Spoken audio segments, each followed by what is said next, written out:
Bonjour et bienvenue au CPE Pirouette. C'est ici que la web-série Partager pour grandir puis ses ressources d'experts afin de partager ses connaissances au milieu de la petite enfance. Découvrez une approche passionnante de l'éducation à travers les épisodes de notre web-série. Aujourd'hui, nous abordons le thème du multi-âge qui se vit au quotidien au CPE Pirouette. Nous allons démystifier le multi-âge et comprendre les bienfaits pour les enfants dans son développement, ainsi que les liens de collaboration nécessaires entre le personnel éducateur et les parents. Pour nous accompagner, nous aurons avec nous Louise Robidoux, enseignante en technique d'éducation à l'enfance au Cégep Montmorency, ainsi qu'Andrea Turca, éducatrice au CPE Pirouette. Nous irons aussi rencontrer des familles pour en parler avec eux. Ne manquez pas notre segment « Faire la différence ». Nous allons partager le parcours d'une personne passionnante. Bonne émission.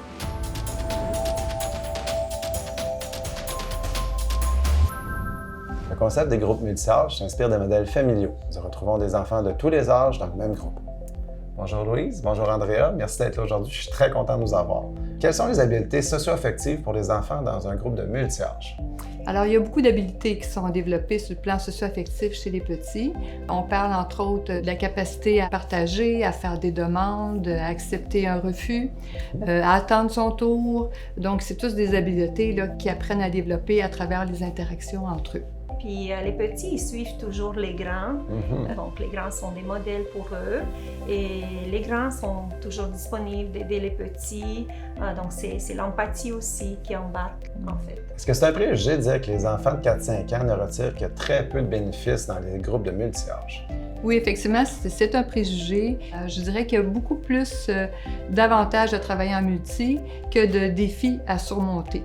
Et pour ça, il faut que les intervenants en soient convaincus de cet avantage-là pour mettre en place ce qu'il faut pour permettre cet échange-là. Moi, ce que je vois, c'est beaucoup les responsabiliser. Les grands de 4-5 ans, ils ont beaucoup de responsabilités. C'est comme dans une famille où les grands, ils prennent plus de place pour aider les adultes. Donc, c'est beaucoup les responsabiliser, ce qui est important pour la rentrée à la maternelle. Et j'ajouterais que ce qui est bien, c'est qu'on ne les oblige pas non plus, les grands, à prendre ce rôle-là. Ils vont le prendre d'eux-mêmes parce que ça les valorise, parce qu'ils sont heureux de voir que les petits se tournent vers eux. Puis on dit souvent que les enfants apprennent mieux entre eux qu'à travers un adulte. Donc, on parle d'apprentissage entre les pairs à ce moment-là. C'est vrai que le moteur des pairs, c'est un moteur très puissant là, avec nos tout-petits. Tout à fait. Avec ton bagage d'expérience, est-ce que tu reviendrais en homogène si tu avais le choix ou as-tu trouvé ta voie avec le multi-âge? J'ai trouvé vraiment ma passion pour le multi-âge depuis plus qu'une dizaine d'années. Je me sens comme dans la première loge pour suivre le développement de l'enfant, de voir l'enfant tout petit, puis de voir l'enfant qui part pour l'école. C'est une belle continuité, puis moi je suis vraiment privilégiée de participer à son cheminement. C'est vrai. Puis toi, Louise, tu vois encore, dans des CPE, il y en a encore beaucoup qui ont le modèle homogène. T'aurais-tu un conseil à donner, toi, par rapport à ça, versus le multi-âge? As-tu quelque chose à faire? Comment on peut aller vers l'avant au Québec versus ces deux modèles-là? Oui, bien nous, au département où j'enseigne, on est justement en révision de programme et ça va être vraiment mis de l'avant, cet aspect-là de favoriser le travail en multi-âge. On y voit vraiment beaucoup d'avantages, mais c'est difficile pour les débutants là, dans la carrière, là, parce que déjà d'apprendre à comprendre bien les connaissances ou les capacités d'un groupe d'âge donné, là, il faut qu'ils apprennent tous les groupes d'âge à travers les stages. Donc, quand on a la chance d'avoir des milieux de stage en multi-âge, c'est vraiment, vraiment apprécié parce que ça leur permet de le voir. Souvent, il faut le voir pour le croire. Il faut le vivre. Hein? Puis il faut le vivre surtout, oui, c'est ça. Quel lien pourrait-on faire avec la collaboration avec le personnel éducateur et nos parents?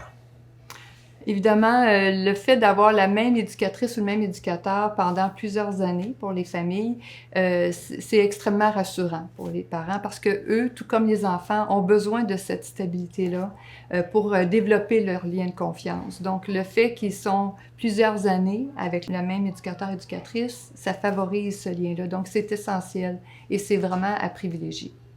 Toi, Andrea, sur le terrain, qu'est-ce que tu en penses? Je l'ai vécu avec des familles qui ont eu 3, 4 enfants qui sont passés dans mon groupe et c'était vraiment un privilège d'accueillir les enfants un après l'autre. J'avais des années où j'avais 3 frères-sœurs dans le même groupe et 2 cousins. Donc, c'était comme une grande famille et moi, j'étais leur éducatrice privée quelque part.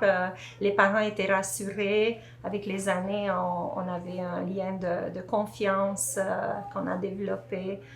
Donc, moi, j'aime beaucoup ce côté-là du multi-âge, de la collaboration, le partenariat qu'on a avec les familles.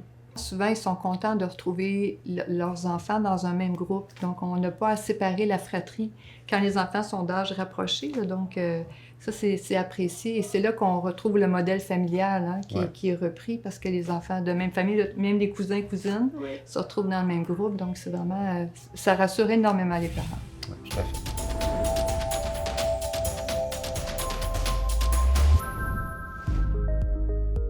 Lorsqu'on a visité la garderie la première fois, oui, on était surpris de voir une garderie multi-âge. On n'avait jamais... On ne connaissait pas ça. Non, on ne connaissait pas ça. Mais après avoir posé nos questions, après avoir visité l'établissement, vu les interactions entre les enfants, puis aussi vu le potentiel aussi de la fratrie de nos prochains enfants, de pouvoir partager ce milieu-là avec les uns avec les autres, c'est ça qui nous a accrochés. Moi, j'ai eu 4 enfants qui sont allés au CPE Pirouette. J'ai des souvenirs avec ma sœur, puis 1 an plus vieille, qui sont plus matures, un peu. Ben, c'est sûr qu'on est encore jeunes, là, mais tu sais, on se sent un peu plus cool d'être avec des plus grands et tout. On a comme appris que c'était ultra bénéfique pour les petits comme pour les grands de la classe, parce que dans le fond, c'est comme une continuité de la vie familiale à la maison. Je dirais que aussi pour les plus jeunes, ça l'aide leur désir justement à apprendre en regardant leurs modèles qui sont plus vieux. Ça permet aussi de développer le langage de notre expérience là, plus rapidement. Puis pour les plus vieux, bien, ça les responsabilise. Ça l'aide aussi à leur estime de soi, justement par le fait qu'ils sont plus responsabilisés. Aussi, ça l'aide au niveau de leur autonomie. Puis le fait aussi d'avoir tout le temps les mêmes éducateurs, aller tout le temps au même endroit, je pense que pour les enfants, c'est important aussi, là, parce que c'est important à cet âge-là d'avoir une routine puis une stabilité, soit de local ou avec le monde avec qui ils sont, puis les éducateurs aussi. Fait que moi, j'ai trouvé ça très bien. Pour nous, ça a été vraiment une bonne expérience d'avoir vécu le multi-âge. Dans notre cas, nous, nos enfants ont pu être ensemble, nos 3 enfants, puis aussi les cousins, cousines ont pu se joindre au groupe. Fait que c'était vraiment une continuité de la famille, mais à la garderie. Fait que pour eux, ça a été bénéfique pour leur lien, ça a solidifié leur lien. Ils ont pu aussi travailler un peu sur leur relation, les défis qu'il y avait au niveau de leur relation. Ça a pu l'améliorer. Oui, c'était un petit peu une continuité de la fin de semaine, là. Parce que ça se voit puis ça joue ensemble. Fait que ça continue aussi à la garderie. Fait que ça, c'était vraiment le fun.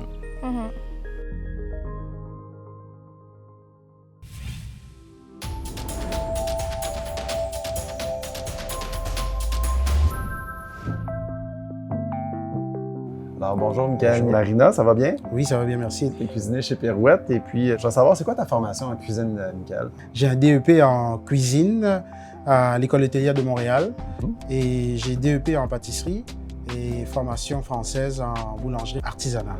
C'est beaucoup, c'est tout qu'un parcours que tu as là. Oui. Comment le CPE te permet de mettre à profit tes talents culinaires? Bien, ici, j'ai libre accès à développer de nouvelles recettes et même ils m'ont recruté spécialement parce que sur mon CV, c'était écrit boulanger. Parce qu'eux, ils voulaient développer cette partie de boulangerie, fait maison, tous les pains fait maison. J'ai aimé cette partie-là. J'aime toujours cette partie-là. Ouais, c'est un bel atout.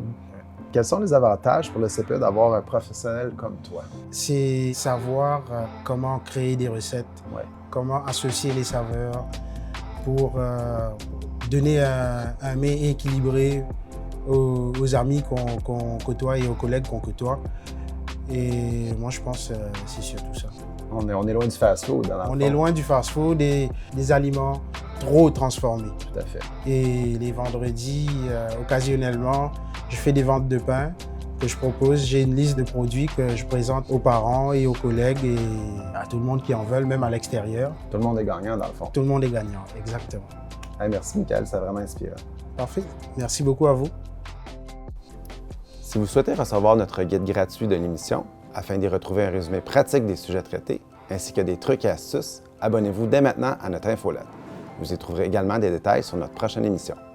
En tout temps, vous pouvez consulter notre site internet partagerpourgrandir.com et notre page Facebook pour obtenir des liens utiles sur chaque sujet d'émission. À bientôt!